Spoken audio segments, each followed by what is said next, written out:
Good morning, everyone. My name is Amit Kumar Singh, and in this session, I'll solve quantitative aptitude section of PGCT exam of 2019. As you can see in your screen, that I'm talking about a question paper which is postgraduate common entrance test 2019, and this exam happened on 21st July. And in this session, I'm going to solve the quantitative aptitude section of this exam. So all the students who are preparing for PGCT exam of 2020, so I think this will be a very important session for all of you. So I believe you all are sitting with notebook and pen. So when you see the question, you can pause the video for a couple of minutes and you try solving the question from your end. And in case of confusion or also after solving, in case to check the answer for the question what you have solved, you can see the answers. You can see the steps, what steps I have followed to get the answer. Fine. So probably I believe you know the exam pattern of PGCT. You will get 25 questions on quantitative analysis, which is called math section. You'll get 25 questions for logical reasoning. You'll get 25 questions for general knowledge, and you'll get 25 questions for English. There's no negative marking. For every question, you will get 1 marks. Okay, so let's start the session. So this question number one, which probably would be question number 76. So this maybe if you have written the PGCT exam, maybe for you the what you say the questions would be arranged in different order. So 25 questions are there, and in 25 places you can arrange them in 25 factorial way. So maybe you find different pattern for the questions. Anyway, you don't have to worry on that part. For those who are seeing this question paper first time, for them there will not be any confusion. Clear. Okay, so let's start discussing the question. You can see this question number 76. This is a question of geometry, area and volume. So this question is about rectangle. I believe everyone knows the area of rectangle. So the area of rectangle is length into breadth. So when we talk about rectangle, rectangle is a quadrilateral, or more specifically, I can say a parallelogram. A parallelogram is a type of quadrilateral where all your sides are inclined with each other at 90 degree, where the opposite sides are equal. Okay, and the diagonal bisect each other. So that is the property of rectangle. So when we talk about rectangle, so the area of rectangle is basically length into breadth. So you can see this question number 76, that the area of rectangular field is 144 meters square. If the length is increased by 5 meters and then its area is increased by 40 meters square, find the length of the field. Okay, so let's solve this question. So you can see this question here. So the area of rectangular field, so means length into breadth. So I can solve this. So you can try solving from your end. You can pause the video, and those who have no idea, they can watch this video. So that you know that area of rectangle is length into breadth. So let my length is L, my breadth is B. So L into B is 144 meters square. Probably I can say B is equal to 144 by L. So this I write as equation 1. Okay. Now if the length is increased by 5 meter, if you increase the length by 5 meter, so if you now the your length become L plus 5. Okay, there is no change on breadth, although in the question nothing is talked about breadth. So let the breadth would still the same. So that is 144 by L. So breadth is still the same, and now the area increased by 40. So earlier your area was 144, now it increased by 40. Clear, right? Okay, fine. So I can write L plus 5 into 144 by L is equal to, this is 184. Now the new area of rectangle is 144. Okay, fine. So I can write again the next step is L plus 5 by L is equal to 184 by 144. Fine. Now I can make it simple. So this number is divisible by 4. Okay, this number, is it divisible by 8? So for the divisibility of rule of 8 is last 3 digits should be divisible. So yeah, it is divisible by 8. Okay, so if you divide by 8, so it will become 23, and this will become 18. Fine.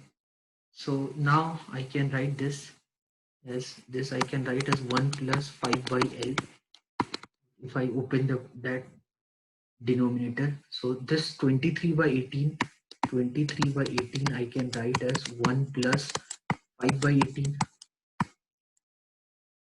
Can you understand this? Again I'll write, so you can write 1 plus 5 by L, that is equal to 1 plus 5 by 18. What that means? That means your L is equal to 18 meter. Fine. So in this question they ask you what is the length of the field. So the length of the field would be 18 meter. Clear everyone? So again let me talk about the steps. You know that the area of rectangle, so the formula of area of rectangle is length into breadth, and that area is given to you 144 meters square. So I wrote L into B is 144. So I can write breadth is equal to 144 by L. So then in the question it is mentioned that if length is increased by 5 meter, so if you increase the length by 5 meter, so now the length, earlier the length was L, now your length become L plus 5. Okay, and no discussion was on breadth, so your breadth is still remain the same. So your breadth was earlier 144 by L, now also your breadth is 144 by L, and then your area is increased by 40. So earlier your area was 144, now if it increased by 40, now your area become 144 plus 40, it become 184. So this is your area. So now you just need to put everything in the formula. So 184 by 44, 144 is 23 by 18. So this I can break very easily. This I can break very easily. So L plus 5 by L. I can write this as L by L plus 5 by L. So this will become 1 plus 5 by L. So 1 plus 5 by L is equal to 23 by 18. And 23 by 18 I can break 23 by 18. You know that 18 plus 5 is 23. So I can write that as 1 plus 5 by 18. So ultimately, you can see, ultimately you can easily find the value.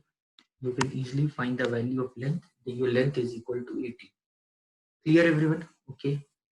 I hope you are clear with this. Fine, right?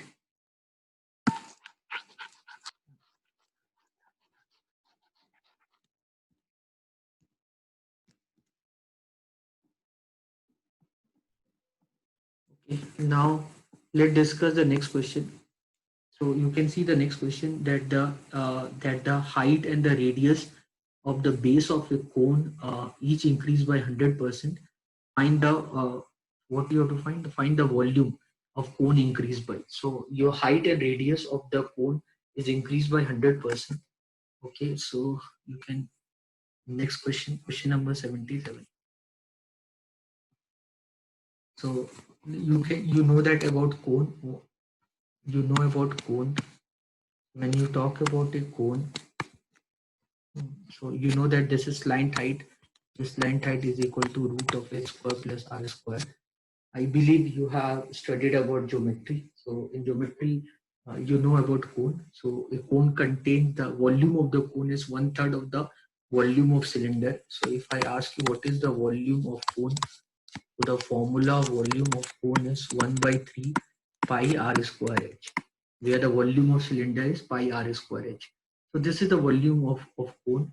So let it radius is 1. Suppose let it radius is 1. Suppose its height is 1. Okay, just assume it like that. So then the volume of the cone would be, then your volume of your cone would be 1 by 3 pi 1 square into 1. So then your volume of the cone would be 5 by pi by 3. Okay, now what is mentioned in the question that the radius and the height of the cone increase by 100%. Okay, so if you increase the radius by 100%, now your radius will become 2. And if you increase the r by r is 1, if you increase 1 by 100%, the 1 will become 2, right? So if radius and height, if radius and height are increased by, if radius and height are increased by 100%, if you increase the radius and height by 100%, then your new radius is like 1. It increased by 100%. What is 100% of 1? 100% of 1 is 1. So what is the new radius? 1 plus 1. That become 2. 1 plus. So now the new height, what will be your new height? So your new height would be 1. Height was also 1. I assume both radius and height 1. You can assume anything. Why I assume 1? Just to make the calculation easy. So again, new height will become 2. So now new volume. What is the new volume of cone? So the new volume of cone is equal to 1 by 3 pi r is 2 square into h. H is also 2. So that will give you 8 pi by 3. Okay. So earlier the volume of cone was pi by 3. Now the volume of cone is 8 pi by 3. Okay. So earlier the volume of the cone was pi by 3. Okay. Now the new volume of the cone is 8 pi by 3. So how much the volume increase? How much your volume increase? So your volume has increased by 800%. Yeah, right. Yeah, so then the volume of cone then increases by how much time? 8 times. Clear? No? You can easily understand that. So earlier it was pi by 3. Now it is 8 pi by 3. So the now the new volume, when you talk about new volume, so the new volume, when you talk about new volume of cone. Now if you talk about new volume of cone, the new volume of cone is 8 times of old volume of cone. Clear, right? Very simple. So, or those who knows percentage, they could have done like that way. They assume this 100 and this, if this 100, they increase by 3 times. Okay. So because if you see the volume formula is 1 by 3 pi r square h. So in this formula, 1 by 3 is also constant, pi is also constant, but radius is changed by 2 times and height is changed by 1 time. So you just increase it by 3 times. So 100, if it increased by 100%, become 200. 200, if it increased by 100%, it become 400. Now 400, if it increased by 100%, it become 800. So it means your total increase is 8 times. Clear, everyone? Fine, right?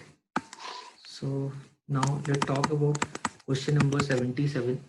So we talked about question number 75 and 76. Question number, sorry, we did 76 and 77. We did 76, then this was 77. Okay. Now we'll talk about 78. So now let's do this problem. Question number 78. Now let's discuss question number 78. So if you talk about question number 78, how many 5-digit number can be formed by using the digit 3, 5, 3, 4, 5, 6, 5, 4, 3, so that the even digits always occupy the even places. Okay, you have to make a 5-digit number. So this is the question of permutation combination. Your digits are 3, 4, 5, 6. Over a minute, let me write it down. Your digits are 3, 4, 5, 6. Your digits are 3, 4, 5, 6. Then 5, 4, 3. 5, 4, 3. And you have to make 5-digit number. You have to make 5-digit number. You have to make 5-digit number. You have to make 5-digit number. You have to make 5-digit number. 1, 2, 3, 4, 5. You have to make 5-digit number. And what is written in the question, that the even digit should come at even places. It is written in the question so that the even digit should occupy even places. So how many even digits you have? How many even digits you have? How many even digits we have? We have even digit called 4, 6. We have 4, 6, 4. Okay, so even digits we have 4, 6, 4, and they need to occupy 2 places. And they need to occupy 2 places. So in how many ways they can occupy? in how many ways, ways, in how many ways can 4, 6, 4 can occupy uh, second and fourth position, second and fourth position. So that we can determine how, in how many ways that is possible. So one way is 4 comma 4, means both the 4 will come on second and fourth position. That is the one way. The other way can be 4 and 6, means one place, second place 4 will come and 6 will come on fourth place. Or it can be 6 comma 4, so means 6 will come in second place and 4 will come in fourth place. Any other way, so two digits are there, and sorry, three digits are there, 4, 6, 4, and two places are there. So in how many ways three digit can come in two places? It can be 4 comma 4, or they can be 4 comma 6, or they can be 6 comma 4. In how many ways this is possible? This is possible three ways.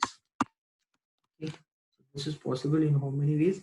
This is possible in three ways. Okay, now after that now what positions are left? Now your positions which are left are 1, 3rd and 5th. Now your positions which are left are 1, 3rd and 5th. Okay, so your positions left to be filled. So the positions which are left to be filled, the position which are left to be filled, they are those positions. Those are first,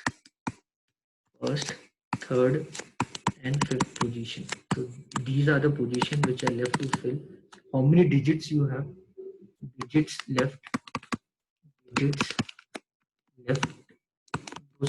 Those digits are 3, comma 3, comma 5, comma 5. Okay, so the digit which are left is 3, comma 3, comma 5, comma 5. So those digits which are left is 3, 3, comma 5, comma 5, comma 3. So here, if you noticed, here three digits were there, 4, 6, 4. Out of the three digit, I have used two digits, and that are used in three ways. So then after that, definitely one digit would be left. Okay, so that digit also can be the part of this calculation. Okay, for filling the first, third, and fifth place, I can use that digit also, because one digit definitely would be left. But for the time being, just ignore that digit.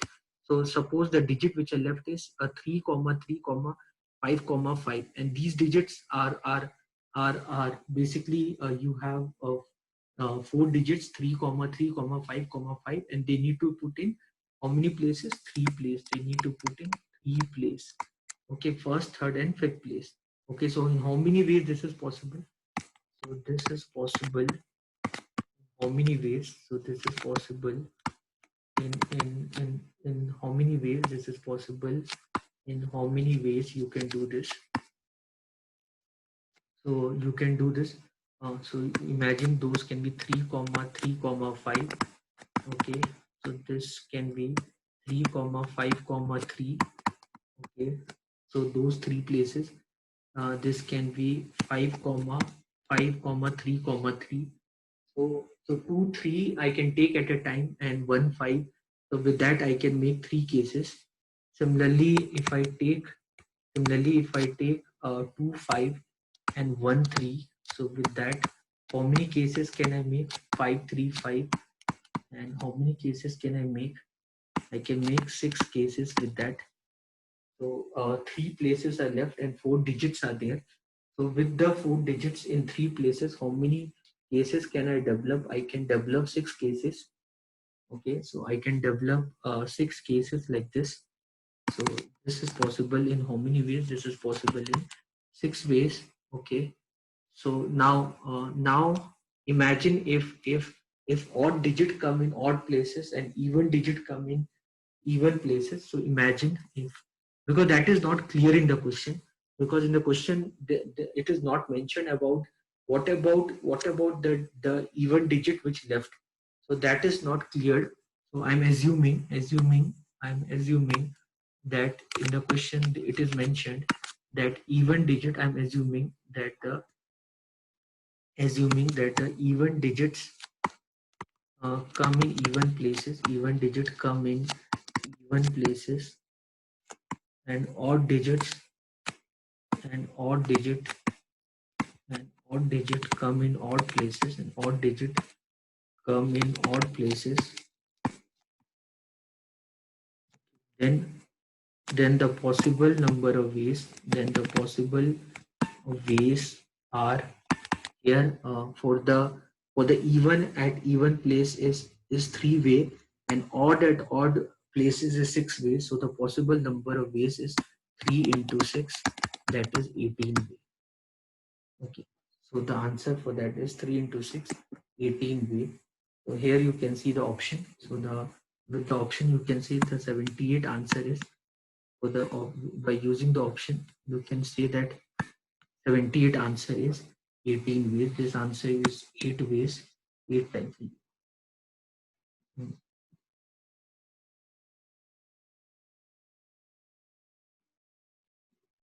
And this answer is 18.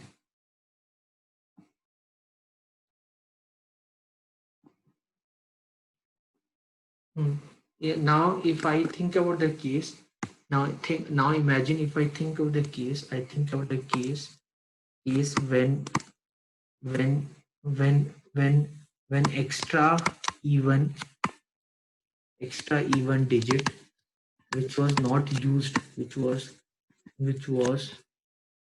not used which was not used at even place, which was not used at even place, can be used now, can be used for odd places, can be used for the odd places, then the total digit left are, then total digits which are left are 3 comma 3 comma 5 comma 5 comma 4.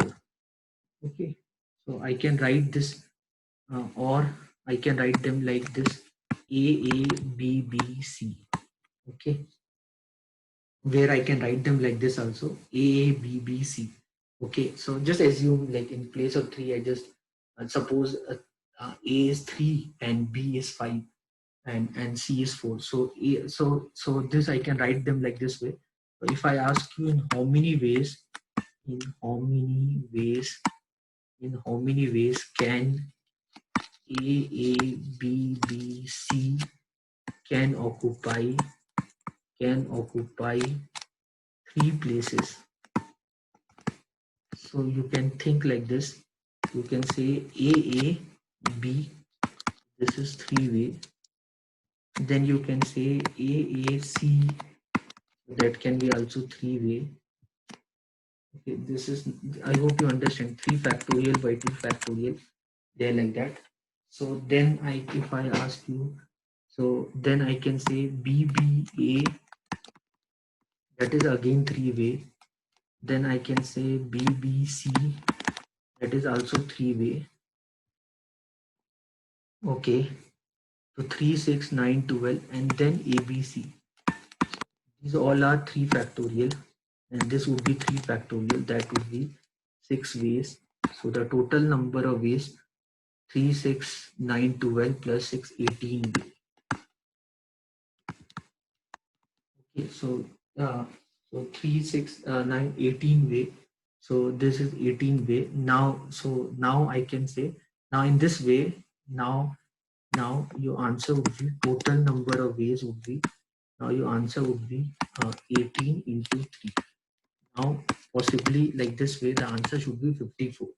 Where if the even digit what is pending, if it can come in odd place, then the answer should be 54. But 54 is not given in the option.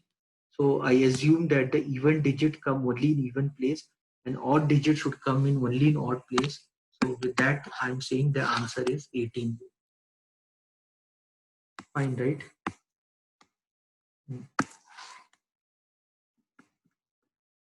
So now question number 79, again the question of PNC. So there are 10 points in a plane, no three of which are in same straight line except 4 points which are collinear. to the number of triangle which can be formed by using them. So for this, you can use the formula for the number of triangle. So out of 10 points, so which question is this? Question number 79. So I can say that out of 10 points, out of 10 points, 4 points are collinear.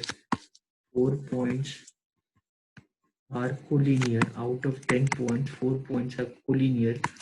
So the total number of triangles, so the number of triangle which are formed, so the number of triangle which are formed will be, if you join 3 points, you get a triangle. Possibly those 3 points should be either non-collinear, or at least two should be non-collinear. So then you know that if you join 3 points, you get a triangle. So from 10 points, you'll get 10C3 triangle minus. Problem is that out of those 10 points, 4 points are collinear, because those 4 points are collinear. So within themselves, they will not end up in making a triangle. So the number of triangles formed would be 10C3 minus 4C3. Okay. So now I hope you know the formula of NCR. I hope you know the formula of NCR.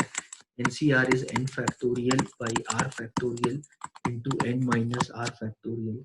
So or I can write 10C3 as 10 factorial by 3 factorial into 10 minus 3, 7 factorial. So ultimately this will become 10 into 9 into 8 into 7 factorial by 3 factorial is 6 into 7 factorial. So this get cancelled. So this is 12 times. So this is 10C3 means 120.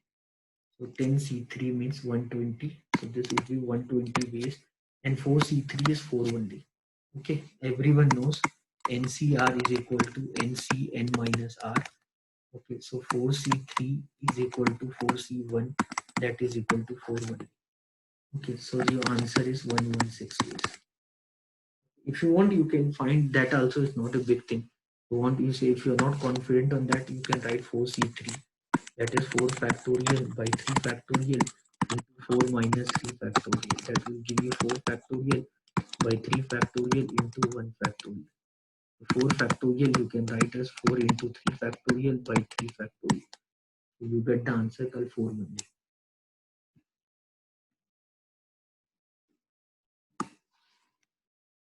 Fine, right? So the answer for this is 116. The answer for that is 116.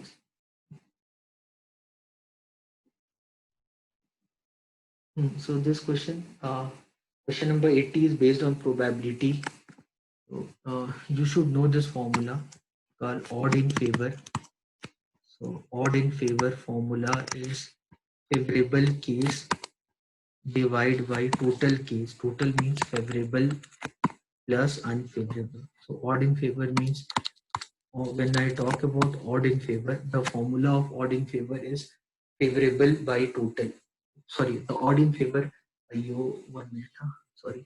So when I talk about odd in favor, so the formula of odd in, so the formula of odd in favor, the formula is favorable outcome. The formula of odd in favor is favorable outcome divided by unfavorable outcome. This is the formula of odd in favor. The formula of odd against favor. So the formula of odd against favor, the formula of odd against favor is unfavorable outcome. So the formula of odd against favor is unfavorable outcome divided by favorable outcome. This is the formula of odd against favor. And similarly, the formula of probability. So the formula of probability is when we talk about the formula of probability. So the formula of probability is favorable outcome divided by the total outcome. Total outcome. So the total outcome is the sum of unfavorable plus favorable. So the probability formula is favorable outcome divided by total outcome. So three things in probability you should know: what is odd in favor, what is odd against favor, what is probability. Okay, so then if you know this, then your work is done. So, and I believe you know the formula of P of A union B. So the P of A union B is probability of A plus probability of B minus probability of A intersection B. So set theory, basic knowledge of set theory definitely you must be having. Okay, so then you can see this question. So odd in favor of an event A is 3:2.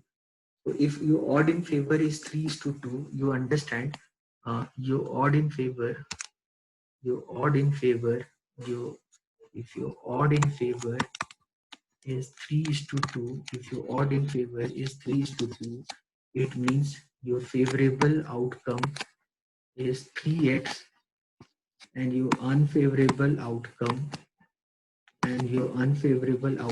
is 2x. So the formula of odd in favor, I told you the formula of odd in favor is favorable by unfavorable. So if the formula of odd in favor is 3:2, so favorable outcome formula is 3x, unfavorable formula outcome is 2x. So then your total outcome will be 5x.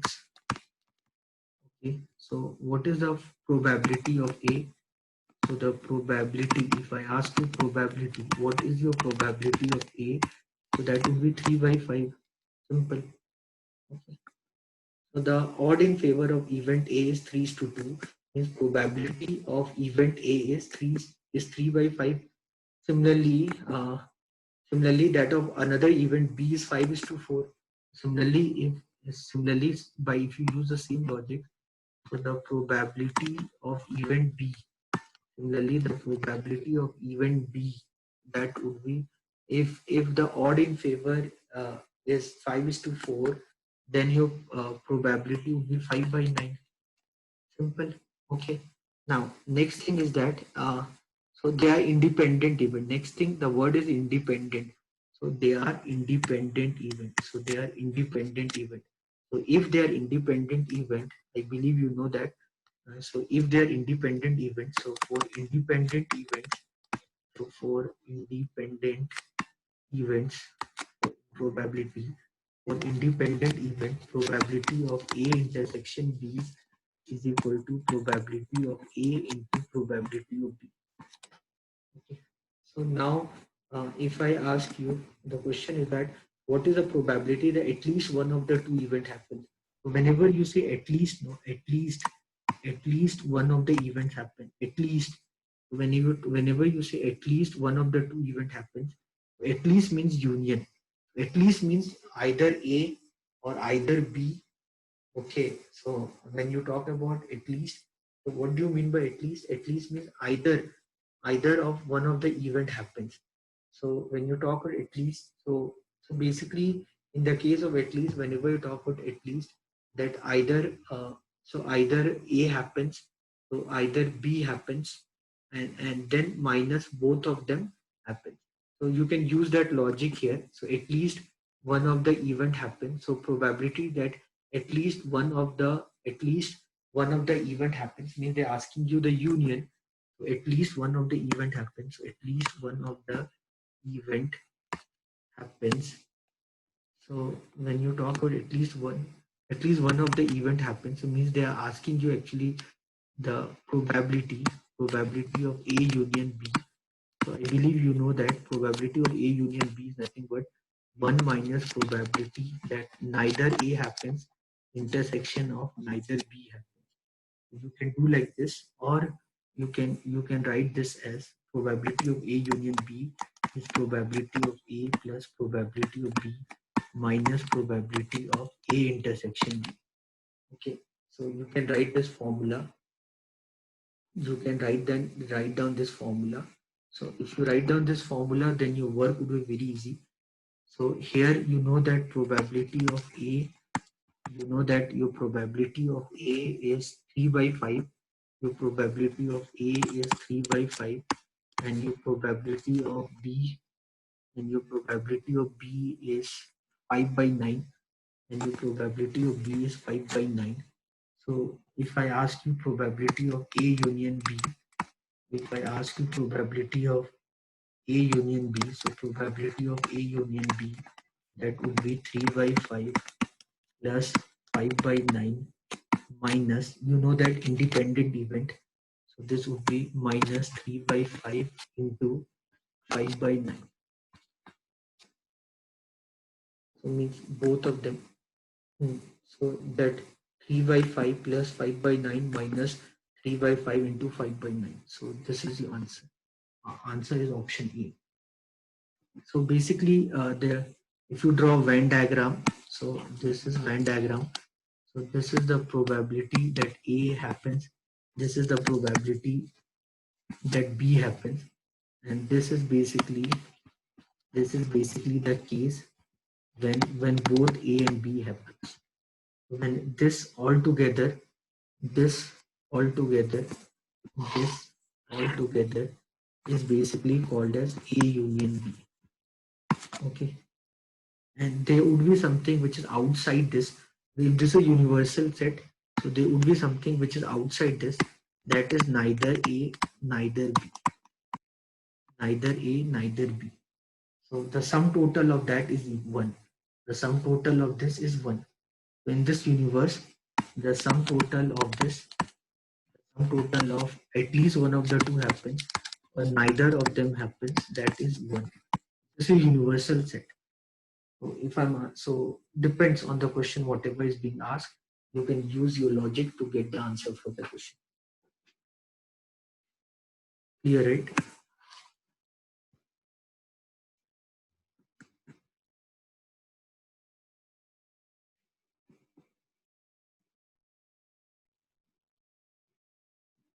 So you could have this question, you could have done like this. Either one of the event happens, or neither anything happens. 1 minus neither A happens, that is 1 minus 1 by 3 by 5 into 1 minus 5 by 9. So neither 1 minus neither A happen into neither B happen. That also will give you the same answer. You do anyway, you will get the same answer.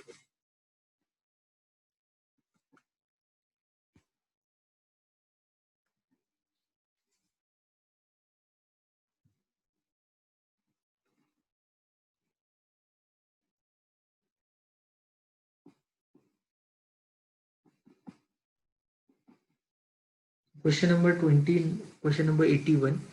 So you can tell me the answer for this very easy question.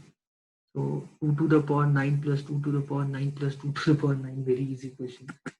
There's nothing. So 2 to the power 9 plus 2 to the power 9 plus 2 to the power 9 plus 2 to the power 9. Which one I'm doing? 81, is it? 81, yes. So this is 81. Which one was this? This was 80. This was 80. Question number 80. This was question number 80. Okay. So 81. So you can take, if you take 2 to the power 9 common, that means 1 plus 1 plus 1 plus 1. So that means 4 into 2 to the power 9. So 4 I can write 2 square into 2 to the power 9. The answer is 2 to the power 11. Simple. Nothing is there in this question. Answer is 2 to the power 11.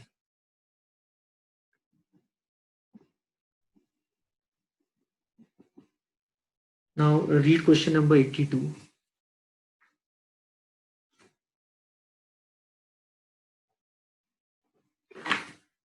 So question number 82 is like the difference between the two numbers is 642. When the greater number is divided by the smaller, then the quotient is 8 and remainder is 19. Find the greater number. Again, very easy question. Question number 82.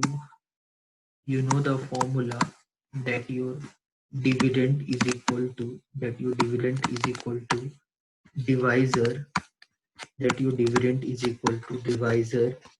into quotient.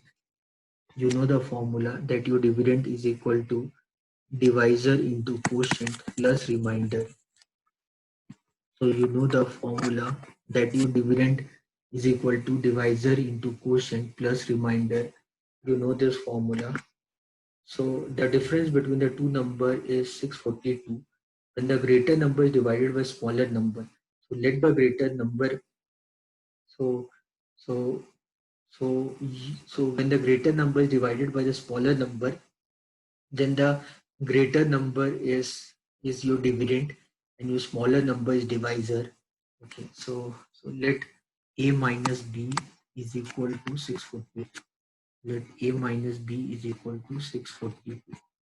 So let a minus b is equal to 642. Okay, so when greater number is divided by the smaller number, so your greater number is a, means your dividend means when you divide a by b, then your dividend is a and your divisor is b.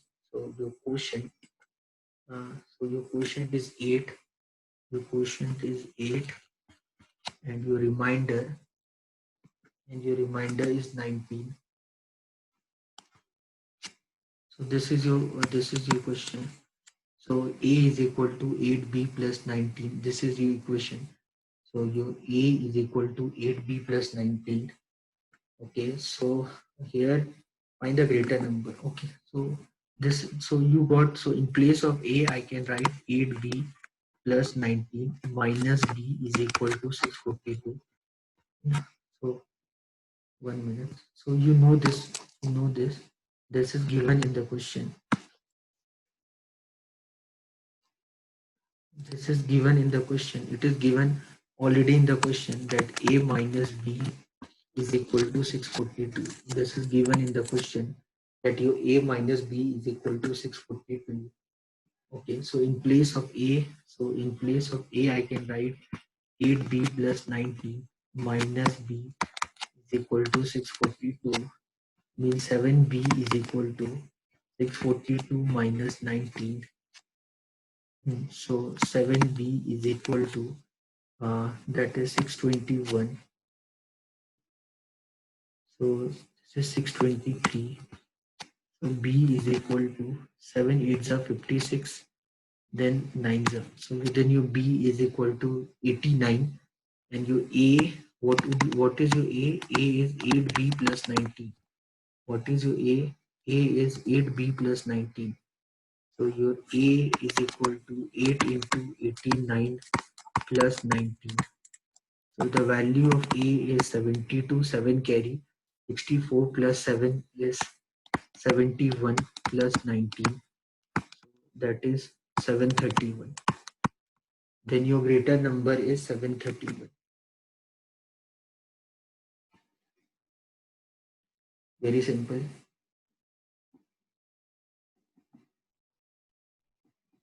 So now you can see this question. Question number 83 to 87. These questions are based on the following graph. So two pie charts are given to you for 83 to 87, where they talked about the distribution of candidates who are studying arts and commerce from 7 different institutes. The total number of students who are studying art is 3800, and the commerce is 4200. Okay, so this much data is given, and they talked about 7 set of students: A, B, C, D, E, F, G. Okay, so okay, those, sorry, they are not student; they are institute: A, B, C, D, E, F, G. In these 7 institute, students are either studying arts or they are studying either commerce. Total number of students who are studying art is 3800. Similarly, the total number of students who are studying commerce is 4200. So you can see this question. So what is the ratio between the number of students who is studying art from E? So arts from E. So arts from E, that is 14. Okay, and that is 14 of what? That is 14% of 3800. Okay, and studying commerce from D, and studying commerce from D, and studying commerce from D. So they're asking you this ratio. In question number 83, in question number 83, what they're asking you, so they're asking you the ratio of those who are studying arts from Institute E, those who are studying arts from Institute E, those who are studying arts from Institute E, divided by those who are studying commerce, those who are studying commerce from, those who are studying commerce from Those who are studying commerce from Institute D. Those who are studying commerce from Institute D. So art from Institute E. So art from Institute E is 14% of 3800. So this is 14% of 3800 divided by commerce from Institute D. Commerce from Institute D, that is 14% of 4200. So that is 14% of 4200. That is 14% of 4200. So just this get cancelled. Now this is what? 19 by 21. That is your answer. That's it. So 83 answer is 19 by 21. So 83 answer is 19 by 21. Simple. Okay, now 84. What is the number student studying art from A and G together? Number student who studying art from A and G together. Art from A and G together. So A and G together. So that is 27. A and G together is 27. So find the 27% of 3800. For 84, what you have to do? Find the 27% of 3800. So means you have to multiply 27 into 38. 56, 5 carry, 16 plus 5, 21. And this is 21, 2 carry, 8. So this is 261026. Simple. So the answer for that is 1026. So the answer for 84 is 1026. 1026 is not there, so the answer is none of these. Fine. So now you can go to the next question. So the total of students who are studying commerce from B and D together. Commerce B and D. B is 17 and D is 14. 17 plus 14 is 31. So find the 31% of 4200. Means multiply 31 into 42. Means multiply 31 into 42. So for 85, what you have to do? Find the 31% of 4200. Means multiply 31 into 42. 0 will get cancelled. This is 2, this is 6, this is 4, this is 12. This 2, 10, 1302. 1302. This is the answer. Very simple. Question number 86. Total number of students who are studying art and commerce from B. Art and commerce from B. So art and commerce from B. So you can see B art is 8%. So find 8% of 3800. So for 86, what you will do? So for 86, 8% of 3800 plus. So those who are studying arts, that is 8% of 3800 plus 17% of 4200 plus 17% of 4200. Means you have to find 8 into 38. 0 will get cancelled plus 17 into 42. What is 8 into 38? 8 is 64, 6 carry. 24 plus 6 is 30. 304 plus 17 into 42, 17, 6, 34, 68, 411, 714, 714. 304 plus 714.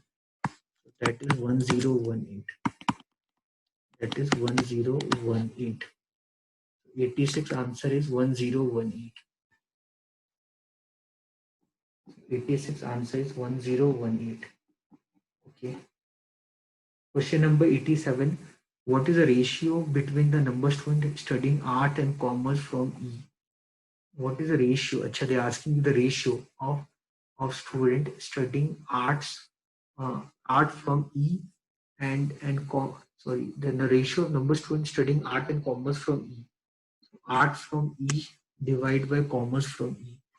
87, that is arts from E divided by those who are studying commerce from E.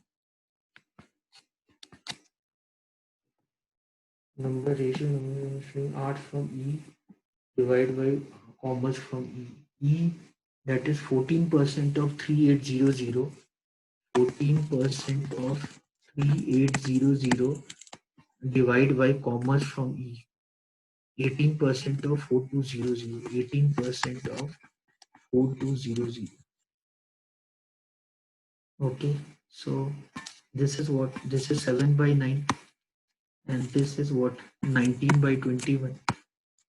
So your answer is, this is 7 threes are, so the answer is 19 by 27.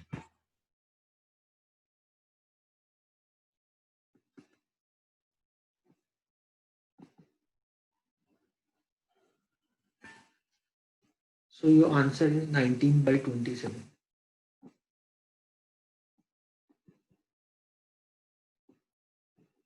So now question number 88. So in the question, the divisor is 2/3 of dividend and twice the remainder, and the remainder is 5. So if your remainder is 5, the divisor is twice the remainder. That means your divisor is 10. Okay, so your divisor is twice the remainder. If your remainder is 5, your divisor is 10, and divisor is 2/3 of number. So if divisor is 2/3 of the number, okay, so and divisor is 10. So 2/3 of the number is 10. So what is your number? You can do that. Two third of a number is not writing properly. So here, if you can write, so 2/3 of a number is 10. Okay, so what is your number? Your number is 15. Simple. So here there's no option of 15. So your answer is none of these. Yeah, right. Very simple. So your answer is none of these. You don't have to solve it also. So then next question, what is the number of digits of the smallest number which when multiplied by the 7 gives a result consisting entirely of 9? Okay, so what is this question number 89? In question number 89, it is given what is the number of digits. Okay, you have to find the number of digit of the smallest number. You have to find the smallest number which when multiplied by the 7. So any number is there. Which question is this? 89. So number is there. So question number 89. So you multiply the number by 7 and you get only 9999. You multiply number by 7. So what is the number of digit of the smallest number which when multiplied by the 7 give a result consisting entirely of 9? Consisting entirely of 9. You have to think about that part. So you should, means this number should be divisible. That 9 entirely of 9. It means that should be divisible by 7. Okay, so you have to think of that. Use trial error method. Use trial and error method. Use trial and error method. Now you can think. Okay, 99, because that should be divisible by 7. Okay, so you multiply, you get entirely 7. So you can think, is 7 9 equal to is this where it is divisible? You see that where it is divisible. You try that. Okay, is 99 divisible by 7? No, right? 99, no. 1 is the remainder. Here your remainder is 1. Here 999 divisible by 7. So this is 29. 19. 19 means what? 5 is the remainder. 5 is the remainder. Okay. Is 9999 divisible by 7? So this is 1 29, 4 19, 59. 59 means 3 is a remainder. Again not divisible. So is 99,999 divisible by 7? So then 29, 19, 59, 39. 39 is 4 is the remainder. Again not divisible. So again try 9, 9, 9, 9, 9, 9. So now try 4 is the remainder. Now you try, so this you can try this if you want. 9, 9, 9, 9, 9, 9. You divide by 7. 7 ones are 7, 29, 4s are 28, 19, 2s are 14, 59, 59, 8 56, 39, 5 35, and then 49, and then 49 means 7 it is happening divisible. So you can see this. So 1 9, 1 9, this is 1 9, this is second 9, this is third 9, fourth 9, fifth 9, and sixth 9. Means how many 9 means that how many digits, what is how many you want, that entirely of 7. So how many this number is, how many digit, how many digit number, how many digit number, this is how many digit number. So 142857, this is how many digit number, this is 6 digit number. So that is your answer. So your answer for this is 6. Okay, question number 90. If by beginning with 1 consecutive numbers are continuously written to its right, then which digit will be written on the 31st position? This is question number 90. So if you start writing from 1, so which digit will come on 31st position? This is question number 90. Question number 90. This is question number 90. In question number 90, what we have to do, you start writing from 1. So if you start writing from 1, then which digit will come on 31st position? So you know that till now you wrote 9 position done. Now after that, if you write 10, then 11, you understanding? So then 11, then 11, then 13, then 15, then 17, then 19, then 21, then what? So so this is till here 9 position, then 11, then 13, then 13, then 15, then 17, then 19, then 21, then 21, and then 23, then 25, then 27, then 29, then 31. That's it. So which digit will come on 31st position? So 1, 2, 3, 4, 5, 6, 7, 8, 9, 10, 11, 12, 13, 14, 15, 16, 17, 18, 19, 20, 21, 22, 23, 24, 25, 26, 27, 28, 29, 30, 31. Which digit is coming on 31st position? 0. Simple. I can do it with AP and all. I could have told you till 9, till the time you say, sir, this is 31st position, sir. If they would have asked 99th position, then will you write it there? No, I'm not gonna write it there.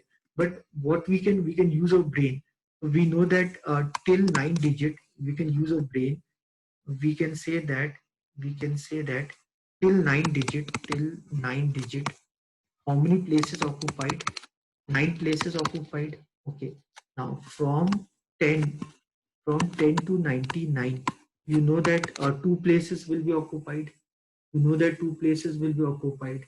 So with that you can apply that logic. 2n plus 9 is equal to what are the places they're asking you. They're asking you 99th position or whatever they're asking you. So then we'll do hard work. So we'll do hard work. And so after that, what we'll do, we'll find out this place, 45th place. So after 9, what letter would we come in 45th place? Once if you do that, our work is done. Okay, so you're understanding, right? So we need to use our brain in that logic, and we'll get the answer very very easily. Getting that is not at all big thing. Clear, right?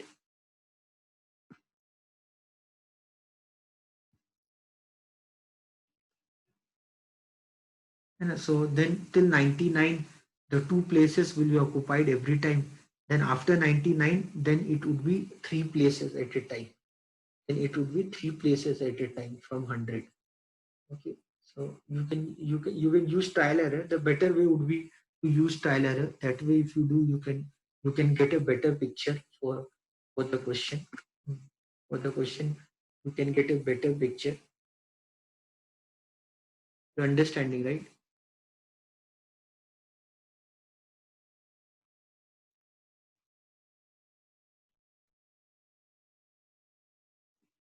Here also for this question, I could have thought like this way. So till here, I could have thought like this till nine digit, nine places. So from 10 to 99, I know that from 10 to 99, I know that every time you take two place, every digit.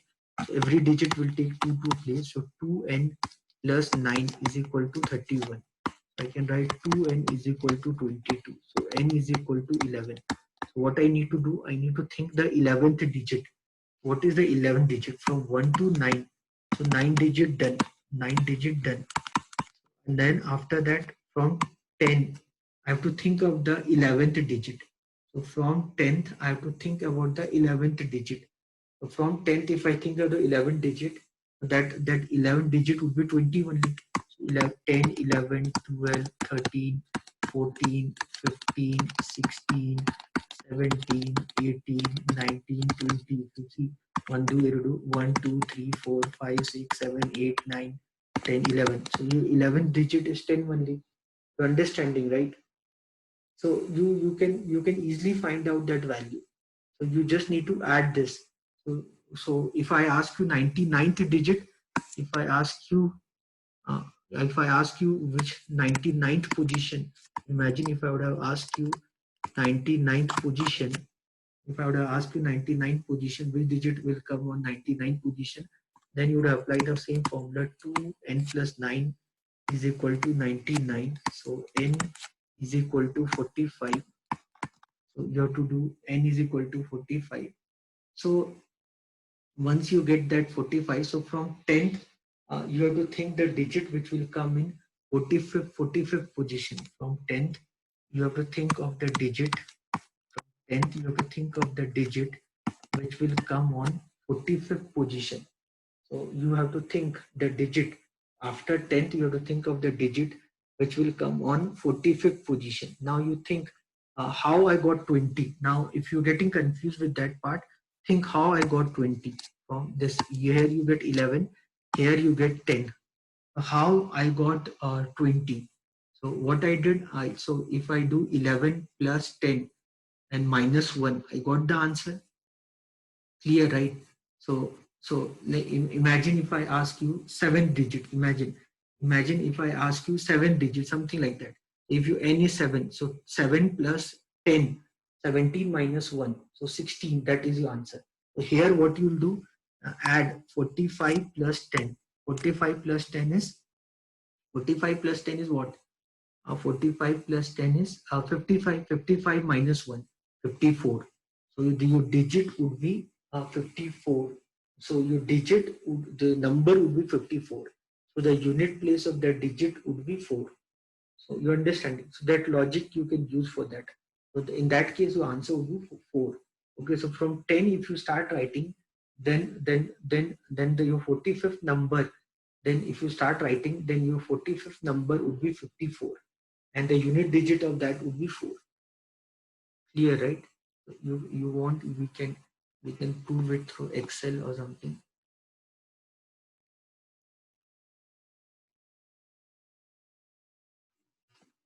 So imagine, instead of I write manually, better just write it there. So 10, 11, 12. Let me select this. So till 54.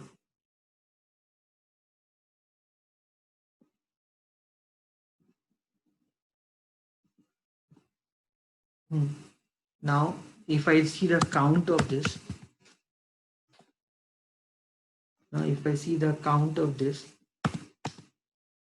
you can see the count of this. So this is your count. You can see this count. Count is 45th. You can see its count is 45th. You're understanding, right? You can see its count is 45th. Okay, so that is what I'm telling. So this is the way how I identified that the 99th position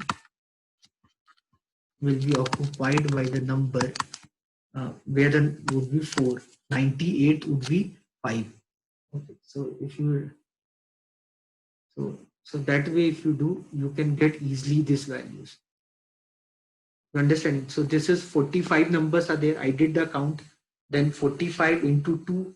45 into 2 means what? So all these 45 numbers, if you talk about these 45 numbers, so every number it's occupying two places. So 45 number will occupy 90 places. 90 plus 9 digit was already from 1 to 9. Okay, so that again I'm trying to make you understand that part. Okay, so the answer would be, so that 99th position would be occupied by the digit Cal4. Okay, just an example I gave for you.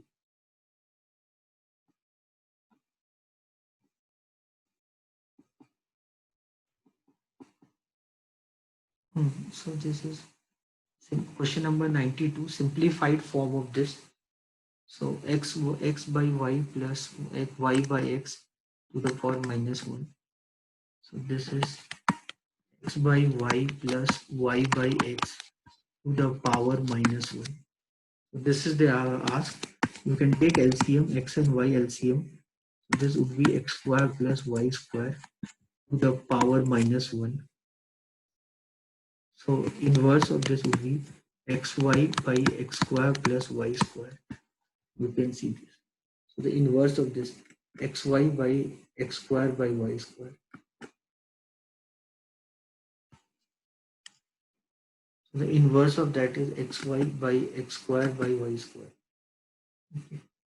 See the next question. Read this question, everyone.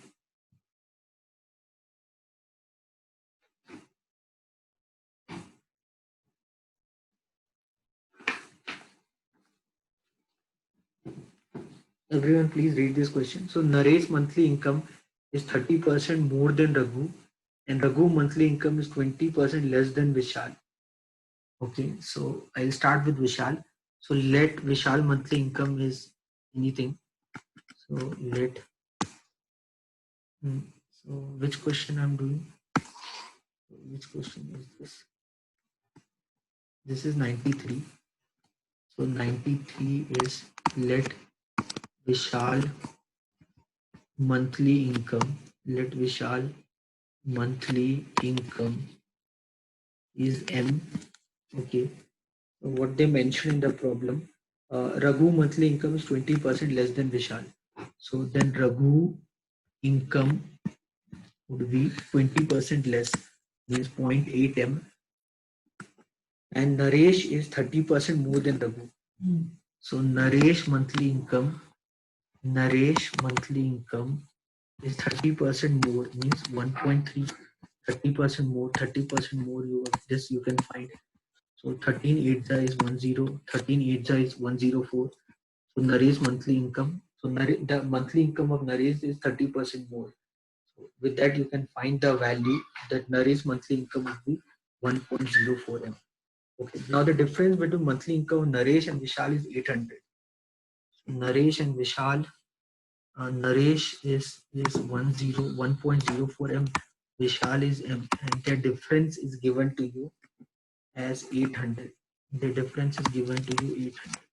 I can write 0.04 M is equal to 800. So I can say that 4 by 100 M is equal to 800. I can find the value of M, that is 20,000. So the monthly income of Vishal is 20,000. But they are not asking me the monthly income of Vishal, they are asking me the monthly income of Raghu. So monthly income of Vishal is 20,000. So the monthly income of Vishal is 20,000. So the monthly income of Raghu would be 80% of 20,000. That would be 16,000. This is the answer. So the answer for the monthly income of Raghu would be 16,000. Okay. Next question. The average number of printing error per page in the book of 512 pages is 4, and if the total number of printing error in first 302 page is 1208, what is the average of printing error in the remaining page? Very easy question. You know the formula of average. You know the formula of average. So the average formula is sum divided by number. So I can say sum is equal to average into number. So so the average is 4 in 512 page. So your average is 4 in 512 page. So your total error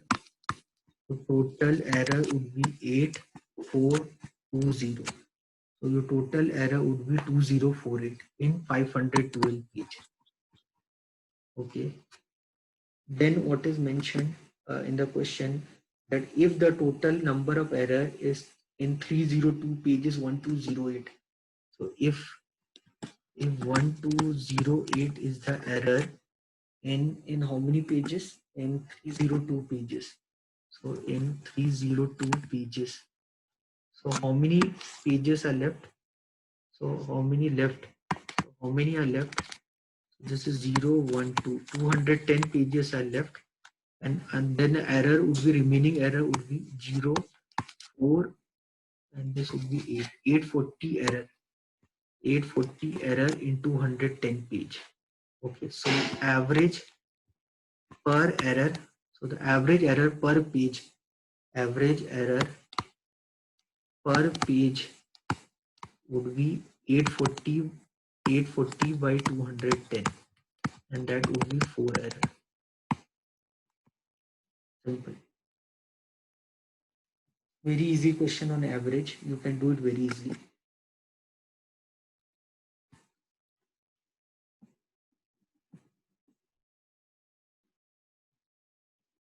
Then this question 95, if the average of ABC is M and AB plus BC is equal to minus CA, find the average of A square, B square, C square. So question number 95. Question number 95 is average of ABC is M.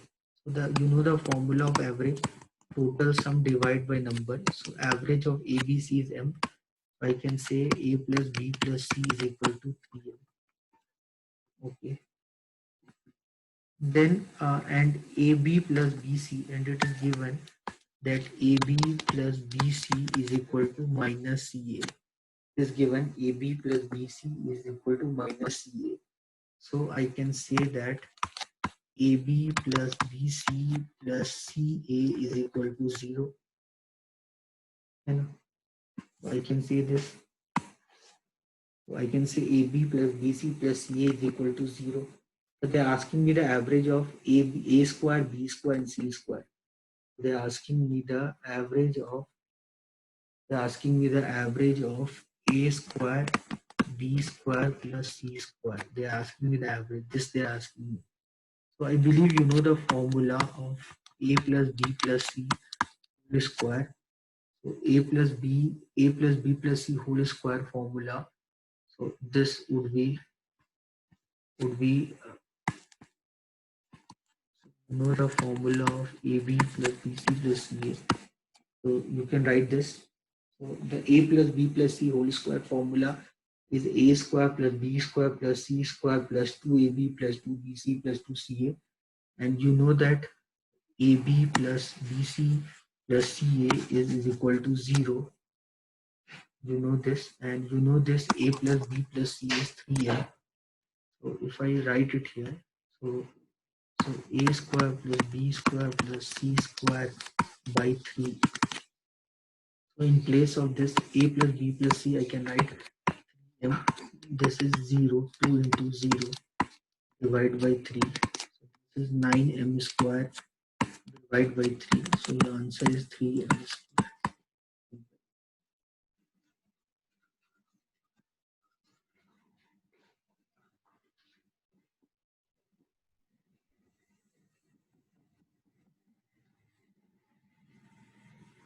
Question number 96. Two numbers are such that whose sum and difference is 11 and 17. So two number two numbers sum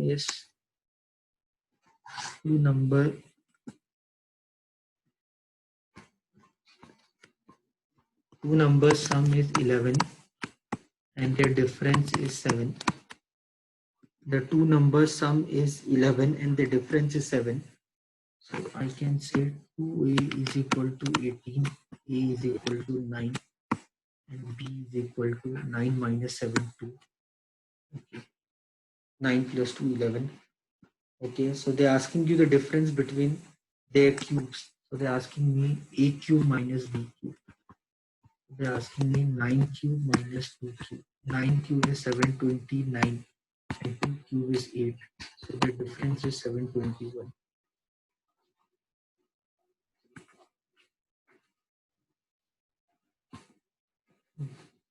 Next question. So in what proportion? This is wrong question. So if you have written a PGCT exam last year, then you will get a grace marks for this question. Okay, so this is a wrong question. So anyway, I'll do this question. So in what proportion must a number is added so that 1/4 of the first part, so 97, so that 1/4 of the first part, suppose first part is x, so 1/4 of the first part and 1/3 of the second part, 1/3 of the second part is suppose y. So 1/4 of the first part and 1/3 of second part are together equal to half the original number. Are together equal to half the original number. The number was x plus y. You can solve it well with the LCM. So 3x plus 4y is equal to x plus y by 2. So I can say 3x plus 4y by 6 is equal to x plus y. So 3x plus 4y is equal to 6x plus 6y. So I can say 4y minus 6y is equal to 6x minus 3x. Minus 2y is equal to 3x. So x by y is equal to minus 2 by 3. There is no option called minus 2 by 3. Also, ratio can never be negative. So that's why this is a wrong answer. So you will get the grace marks for this. Then question number 98. So this is of time and work. So 38 men working 6 hours a day can do a piece of work in 12 days. Okay, so let me write it down. Question number 98. So 38 men. So if 38 men working 6 hours a day, so working 6 hours a day,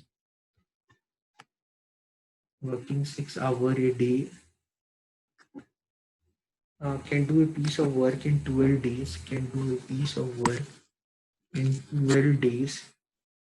So you can define the work.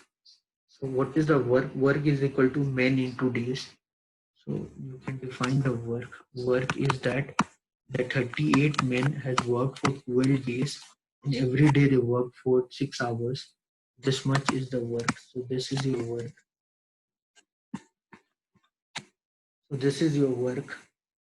Okay, so find the number of days in which 57 men, this is the work, 57 men working 8 hours a day can do twice the piece of work. Okay, now these men have to do twice the work. So twice the work will be, 2 into 38 into 12 into 6. This is the twice the work. Now this is your twice the work. This is the work they have to do. The new set of people, they have to do this much work. Okay, so now how many people are doing? Number of days you have to find in which 57 men working 8 hours a day. 57 men working 8 hours a day. Now 57 men are there. They are working 8 hours a day. They have to find in how many days they can do. Suppose that how many days is 8 days. So 57 men working 8 hours a day for 8 days. Okay, so now these people have to do this work. You have to find the number of days. You have to find the number of days. You have to find the number of days. This you have to find. Okay.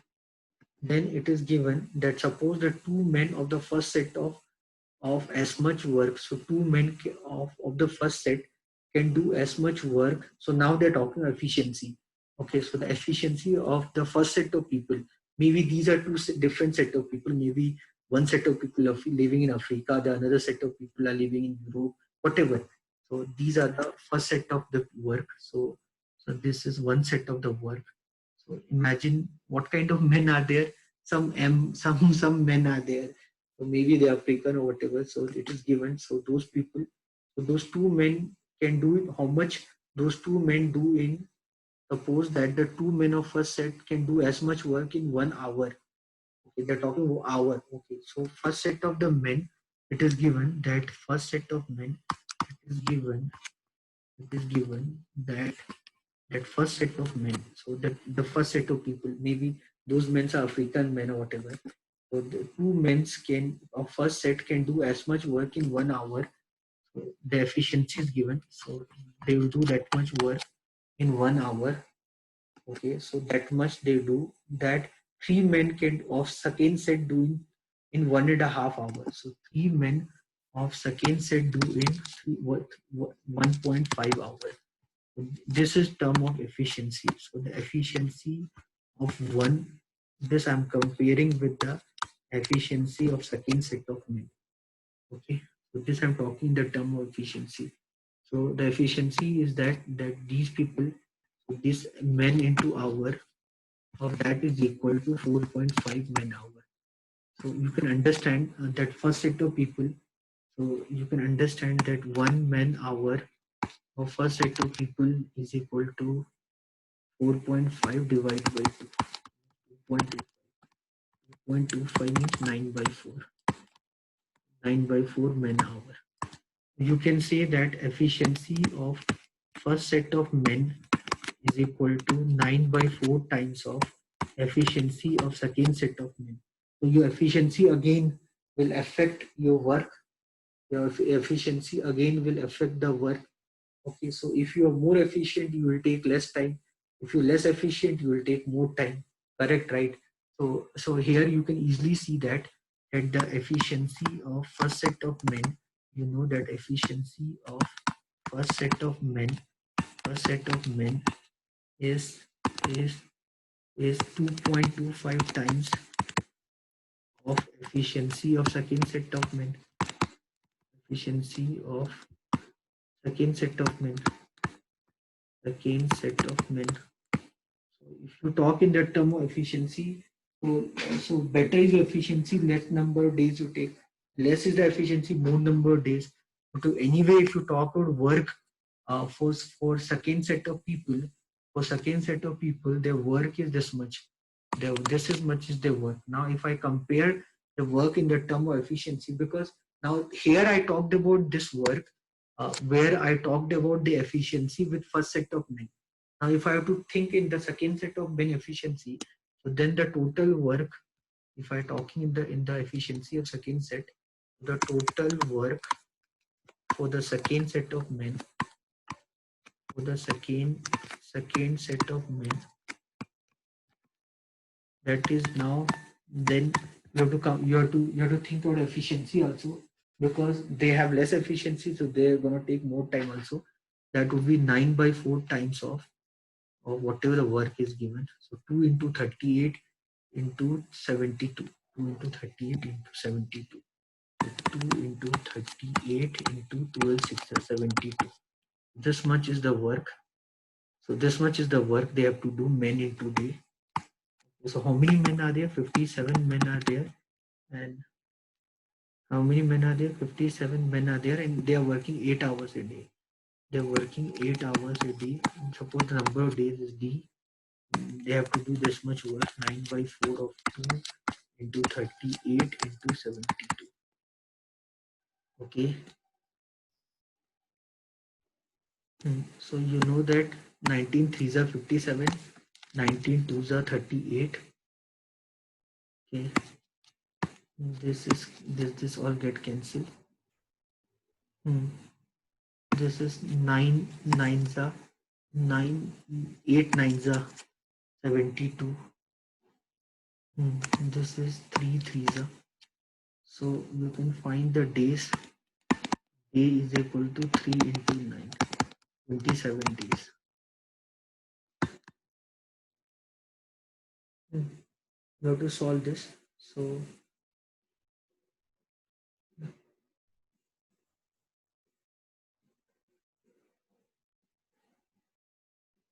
the total number of days what you will take to complete the work will be 27 days.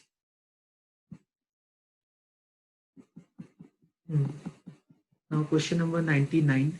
Neeta want to invest her money in a saving plan that will double her money in 9 years. Find the rate, find the percentage of rate per annum on the saving plan if it pays compound interest. Everyone please try this question.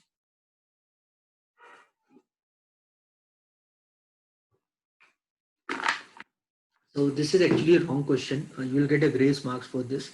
So whenever in the question compound interest and all, whenever they're asking you about doubling of money, you can apply the rule of 72. In compound interest, whenever they ask you about doubling of money, so question number 99, you remember this. Whenever in compound interest, whenever I talk about doubling of money, you can apply rule of 72. So rule of 72 means whenever they talk about doubling of money, then R into T is equal to 72. Okay. So here in this problem, you can see your time is 9 year. So your time is 9 year. So your rate of interest per annum would be around approximately, it's not this. You will get approx. Okay. Don't think this correct answer. This is 8% per annum because we cannot solve it like this. I hope you can understand that you know the formula of amount. The formula of amount is equal to principal into 1 plus r by 100 to the power t. And this is the formula of amount. If I talk about doubling of money, my principal will get double and the time I gave you is 9 year. Okay, so I can write 2 is equal to 1 plus r by 100 to the power 9. Okay, now in order to solve this question, I have to find 1 by 9th of 2, then 1 plus r by 100. The value of r would be to the power 1 by 9 minus 1 into 100. So I hope you can understand this. You cannot solve without using calculator. So the shortcut way of doing this kind of problem is to apply rule of 72. So, but that will give you the approximate answer, not the exact answer. You need log table. So you need ninth root of 2. So you need log table or you need scientific calculator. Approximately you will get the answer as 8%. Okay, so if you want, I can show you with Excel the same thing. Same thing I can show you in Excel. So you do 100 into 2 to the power 1 by 9 minus 1. You can see your answer is 8.005. So, but here there's no option called 8 only. So that's why this question is wrong. Question number 100. You can see question number 100. A car driver completes a 180-kilometer trip in 4 hours.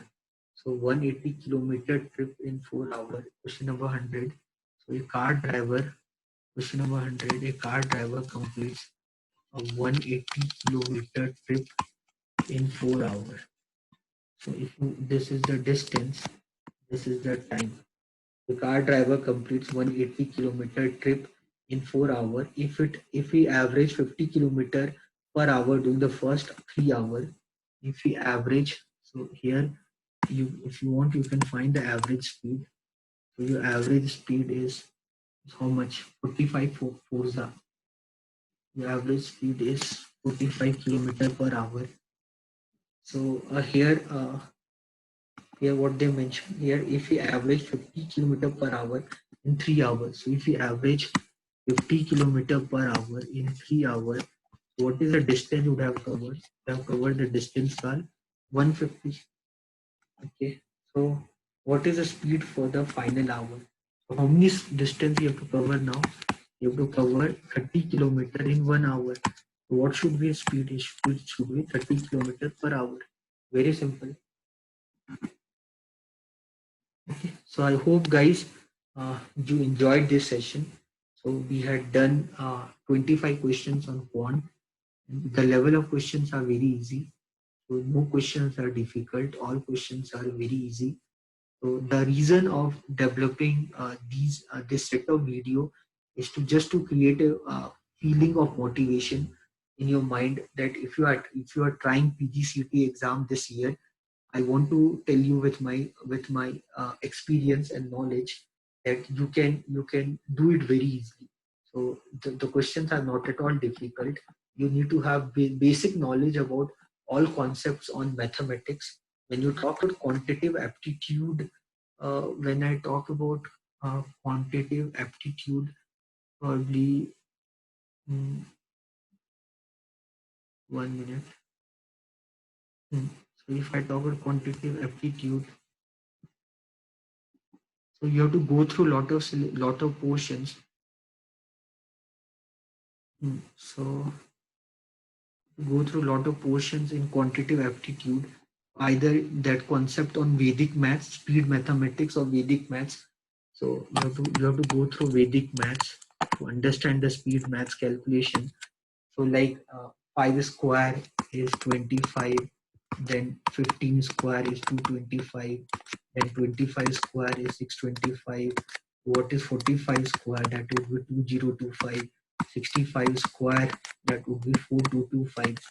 Then if I ask you 125 square, that would be 15625. So there are a lot of techniques are there. If I ask you what is 25 into 35, the answer is 875. So you can watch my video on Vedic maths.